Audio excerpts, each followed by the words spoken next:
So, firstly, we're going to take you through, this is your opportunity to ask us questions, both about what we've done over the previous year and also about what we're going to do in the future. And we'd also love to hear your ideas, your feedback, and so on.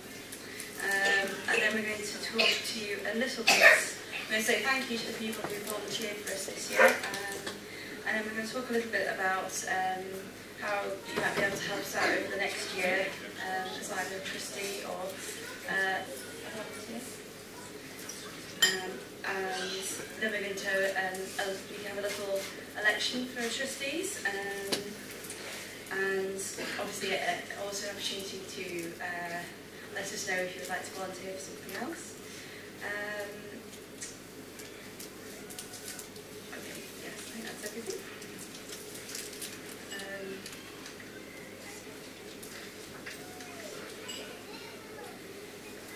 Okay, sorry. Reports and questions to the trustees about the past year. So we've got all of this here at the front. So if you have questions about what we've done over the past year,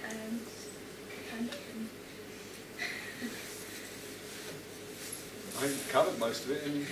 yeah, so we did try to cover it most of it earlier. But possibly, obviously, there may be questions that you have. Yeah. Of course, I mean, you're always welcome to ask us questions at any time. So you can always drop us an email in the future, or you can talk to us later on, or so drop us an email in the future and ask us about something or give us suggestions, because we always want to hear from you. So in that case, we'd like to say a few thank yous.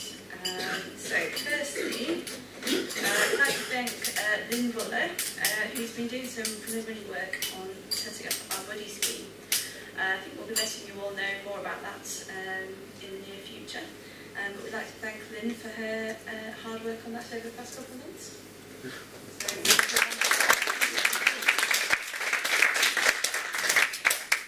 I'd also like to thank Keith Spink, who has been quite involved in some of the IT side,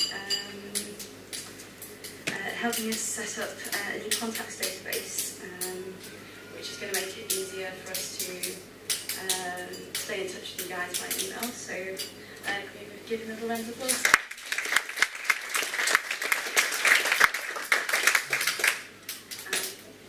We also want to say a special thank you to Heather, who has organised this conference. It's involved a lot of work, and I hope you all agree it's been a really great conference. So I'd like to give a round of applause to Heather.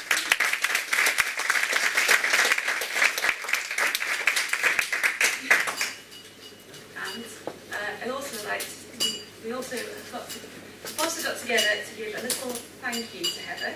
I don't know if you would like to just come up and receive your thank you. She didn't know about this. It's up to you. You can open now, you can wait later. Yeah, a big round of applause for Heather.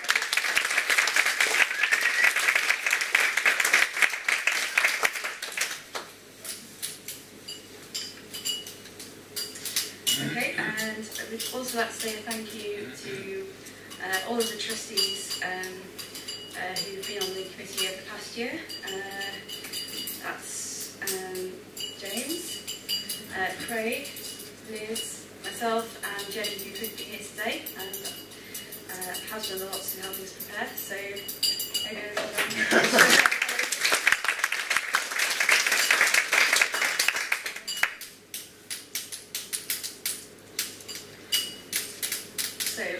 now I'm just going to give you a little bit of information about the different ways in which you might be able to help us. As you probably know, we have a committee of trustees, and they are the committee of people responsible for the overall running of the charity and making sure that it's run properly. This consists, as James explained earlier, we have 3 specific roles: the chair, the treasurer and the secretary. But we can have up to 9 trustees, so there's an extra 6 spaces available for the general trustee role. So that generally involves sort of staying in regular communication. Particularly, we have monthly meetings over Skype to discuss the business of the charity and what we're going to do over the next month and so on. And then there's also various sort of roles that people can take on, which could be taken on by people who decide to be trustees, but could also be taken on by people who would like to volunteer but don't want to be a trustee. So they cover areas such as communications. That involves things like content for our websites, our newsletters, social networks, our IT side of things, making sure we get emails out to people, and helping with the membership database and things like that. So there's quite a lot in that area. So both IT things, but also more about sort of actually communicating with people, writing good material for our members to read. Another important one is fundraising. We've had, as we mentioned earlier this morning, we've had some great fundraising efforts this year, and that really has enabled us to have this conference. If it wasn't for the fundraising that had been done, we wouldn't have been able to afford to come to this venue, to have a room this size, to have childcare, and so on. So really it has made a really big difference in sort of the experience that you get coming to the conference. So it really is worth getting involved in fundraising. There's lots of ways we can do that. But if you're interested in helping out with that, please let us know. There's also events, obviously this conference, we do one every year, so we got to help in organising that, and also the sort of smaller regional meetups. As James said earlier, it would be great if any of you would like to organise something in your local area. We have the buddy scheme, as I say, we'll be hearing more about that soon, and yeah, we'll be looking for people to take part in that, and maybe some people to help us with some of the organisation. So if you're interested in perhaps the aspect of offering a bit of sort of support to other people, then that's a great role for you. We're also involved in Aniridia Europe, and so we have to have a representative, people to represent us on the European level, and obviously they're looking for people to help out doing many of the things I've mentioned here, but for the European organisation. So there's lots of opportunities there, and it would be great if there was somebody who would really be interested in being our representative and being representing us on the board of Aniridia Europe. That would be really good. So if anyone's interested in that side of things, please let us know. So we also have a rep for WAGA, so if anyone is interested in that, let us know. And let's say anyone who, if you've got specific skills that you think might be able to offer advice to other people, areas such as education, medical advice, welfare. So if you've got anything that you think, yes, I have some good knowledge and I can share that with other people, then let us know. Okay, so currently we have the following nominations for people who put themselves forward to be trustee. There's myself, put myself forward to be chair. We've got treasurer is Nigel Holstock, could be with us today, but very interested. We have James Buller, who's put himself forward as secretary, and then for the other trustee roles we have Andrew Farrow, Jenny Langley, Liz Atkinson here, and Sarah Hargreaves. So Andrew Farrow and Sarah Hargreaves both couldn't be with us today, but again they've given us a short statement on why they would like to be trustees, which we can read out. So we're now going to do the actual elections. It's going to be for the positions of chair, treasurer, secretary, and trustees.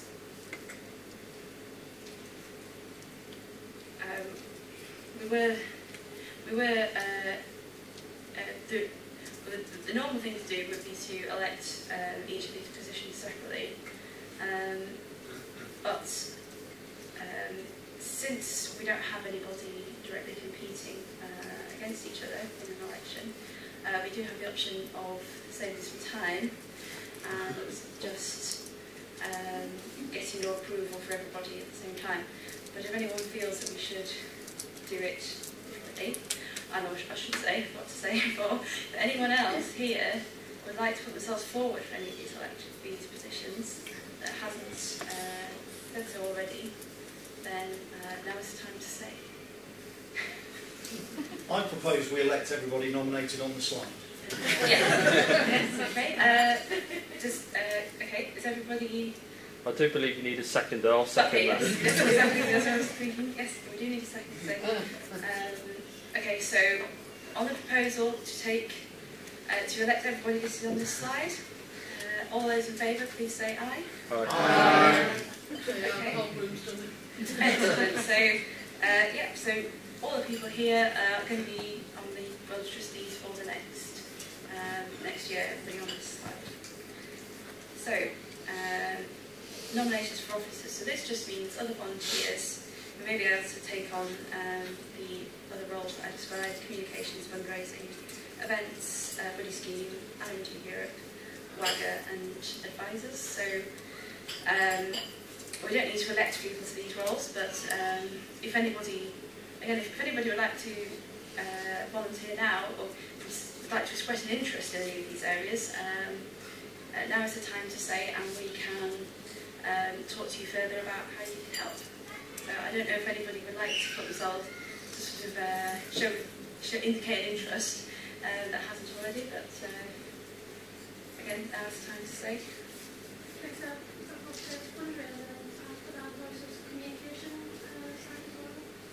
Okay, that's great. We'll come and chat to you about it in soon, at the end of the day, if you'll still be here in half an hour. Come and have a chat. Anybody else who? Can I just ask what buddy scheme is? Yeah, maybe hand over to Lynn if you.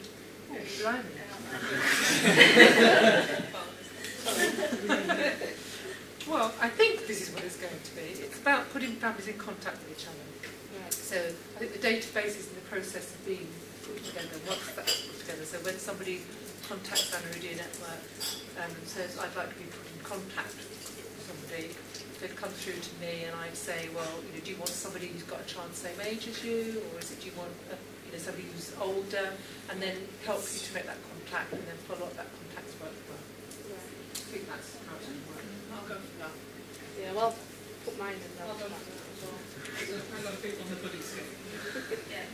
So yeah, please come and find us at the end of the day and chat to us more. Any of us, the yellow badges. Because yes, the more people get involved, the more we can do basically. My name's Jess Thompson. I'm not an ophthalmologist, but I'm a doctor, so maybe I've got some skills and knowledge on the medical advice part of your side there. That's always useful, especially as we try to give people information about medical things. So making sure that we get that right is important. So that could be really useful as well. So you'll be happy to answer some medical things, any general questions, maybe like that? Yes, I would. You would.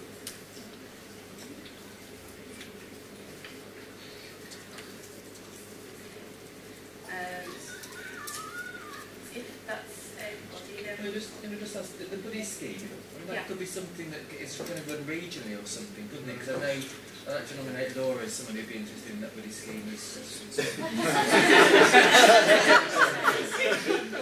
yeah, well, it would definitely be probably a factor that we would take into account is whether people were looking for someone within their local area.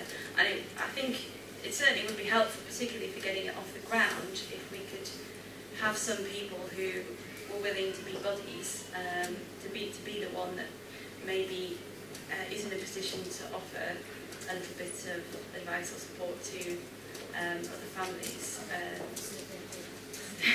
It doesn't require any sort of special knowledge or anything. It just requires, if you've lived with Aniridia, you know, yourself or in your family, then you're qualified. So, but wouldn't it be good for a buddy in particular areas to go into your local hospital and advertise the fact that you've got this buddy scheme going? Yes, it would, absolutely. We do want to try and get more information into hospitals and try and get them to the right people who will actually be able to give it out to people. So that could be something that everybody could help with. If we put together an information leaflet, and if people were willing to take them into the local hospital and find someone, for example, like the eye clinic liaison officer who doesn't have a Scooby-Doo about anything. Well, you have to help educate them a little bit.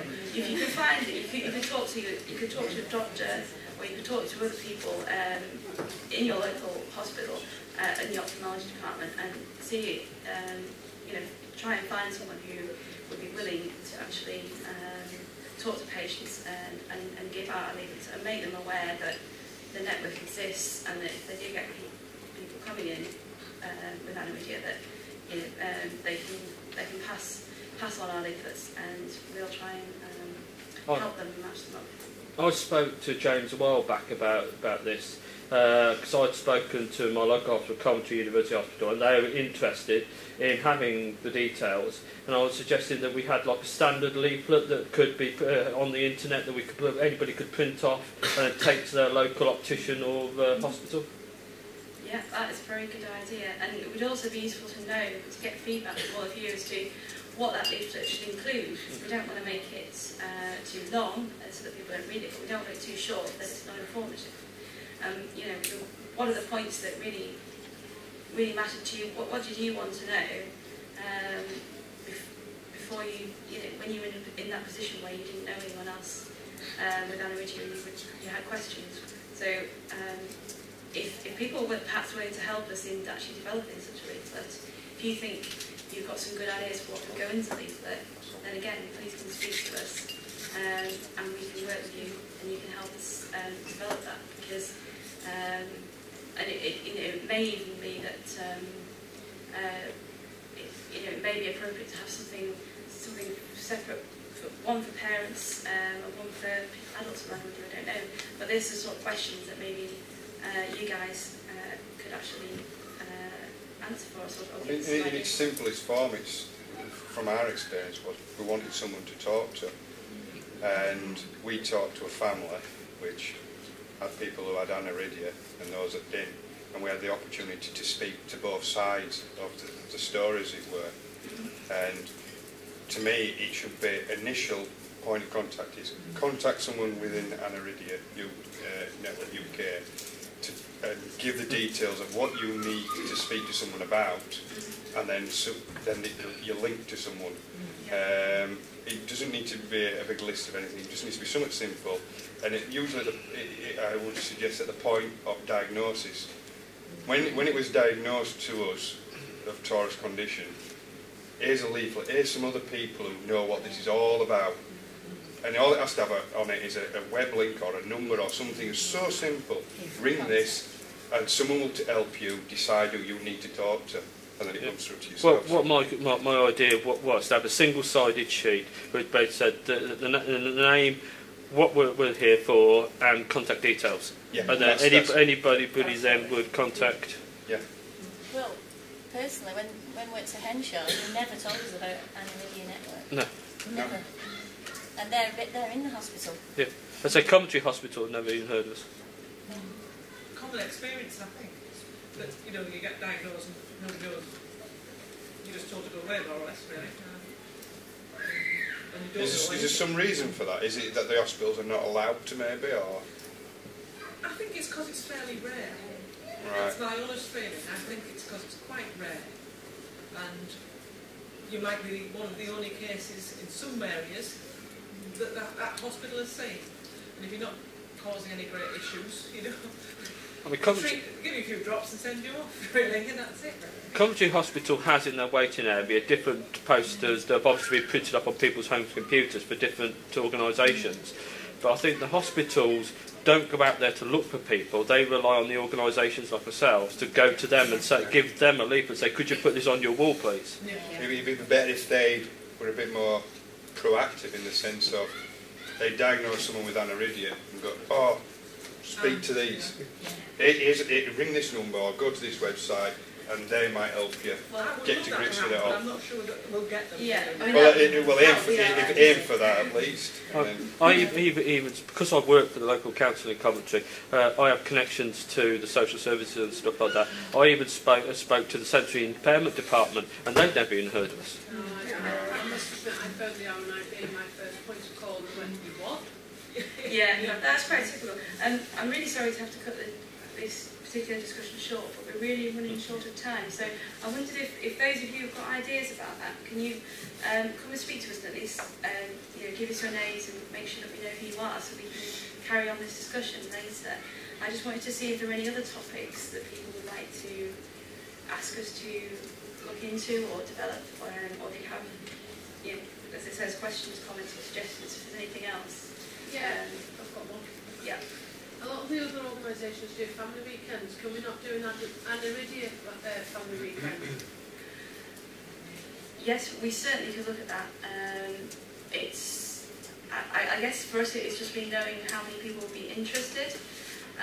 We could actually get an offer from the National Blind Children's Society, because they do family weekends, and they said what we could do, because it's quite hard as a small organisation for us to organise one, we don't really have enough money to make one as good as an organisation like NBCS could do, can do. But what they said is that if we advertise one of their particular weekends, chose one of their weekends as a date and advertise it to our members, so we could kind of get a lot of the Aniridia people there on the same weekend.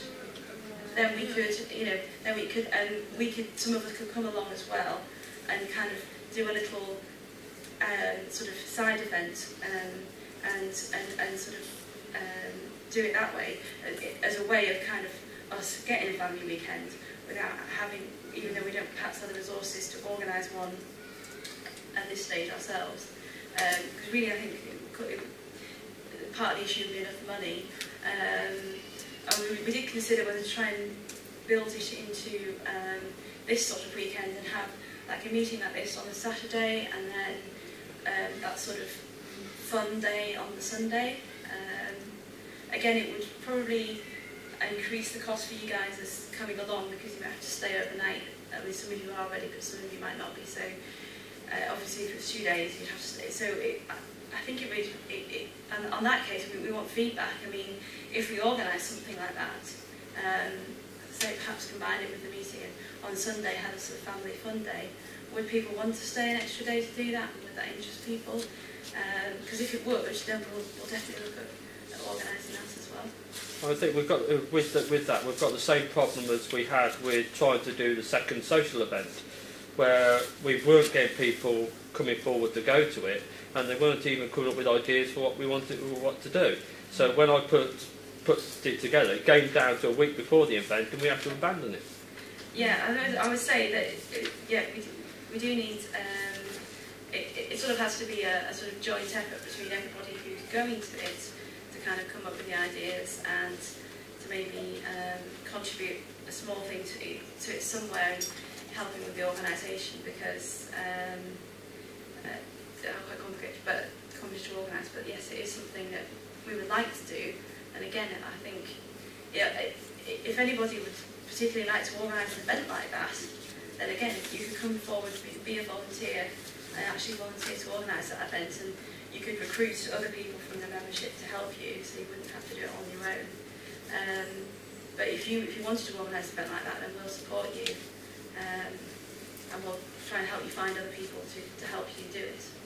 And perhaps that will also be linked in buddying schemes. People who are interested in buddies would be possibly more interested in getting together. Yeah, I mean, think one would feed the other. Oh yes, absolutely, they would feed into each other. I think if people met with each other on the weekends, that would almost allow them to form the sort of buddy partnerships after having met. and perhaps meeting again in a year's time or something after that would really be helpful to see, for everybody to sort of see each other again.